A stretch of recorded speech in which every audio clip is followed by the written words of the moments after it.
So, a different thing this evening, a tale of daring do, adventure of two sisters who dared face down the flu. Both been on their travels, in health they still remain, but 14 days have not elapsed, so still could be some pain. Let's hear of the first sister. Actually, that's me. Set forth a week last Saturday, the outside world to see. A train ride first adventure when venturing from home. Bramall Stockport, the first leg of my adventurous roam. But things were far from normal, but was no need to whine.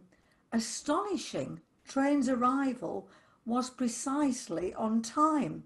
I weathered that particular shock, surprised no one could see, face half covered with a mask protecting folk from me.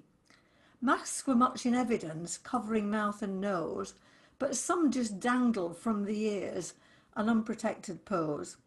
To swap platforms in Stockport, I had to use the lift, press the keys with covered hands, actions firm and swift. The platform was all stencilled with distant pairs of shoes to indicate quite clearly the waiting place to use. And on the train's arrival was easy to alight, no jostle or scrabble, seating options a delight. The carriage wasn't empty, it wasn't only me, but there were so few others, detail I couldn't see. And no one checked my ticket, no sign of guard around, no barriers at Euston. Oh, that's wrong. No sign of guard on way, no branches at Euston, did all the others pay. And next the trip to Waterloo, for this I took a boss. Again was uneventful, a minimum of fuss. The boss was desperately quiet, just one man and me. He alighted mask-free, driver could plainly see. Behaviour went unchallenged, but did not instil fear. A social distance was maintained, he did not venture near. Waterloo was quiet, quickly got my train, Southwestern train to Surbiton, my outward journey's aim. Others in my carriage behaved appropriately, all in masks and sitting not too near to me.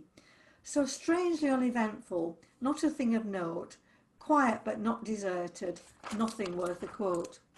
Then 3 nights with my daughter, so lovely her to see, and 3 much missed grandchildren to dangle on my knee. To see them all together, to be in the same room, a far superior pleasure than chatting over Zoom. We visited the seaside, fantastic trip for me, to finally swim again and in the English Sea. The beach was not deserted, but neither was it packed. A lovely day was had by all, no protocols were hacked. But then the next adventure, up to London town, using public transport didn't let me down. Both trains and bus were quiet, minimum of fuss, all faces were mask covered, rush hour was no rush. Hotel lobby like a ghost, receptionist not seen, finally located her polishing a screen. Guests were not in evidence, but what could be seen were lots of hotel staff keeping hotel clean. The lift as I ascended was just reserved for me, another of the measures to keep it COVID free. My room was clean and sparkling, hygiene plain to see, and lots of COVID messages reassuring me. Breakfast was quite cheerless, we had to form a queue, except that there was no one else, the guests were quite few.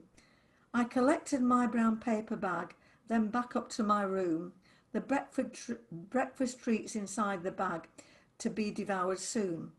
I quite liked the banana, the yoghurt was okay, but cheese and bacon roll should come later in my view. There also was a croissant accompanied by jam, but far too many calories, avoid this when I can. This was a long adventure, perhaps suffice to say, I worked beside real people for next and then next day.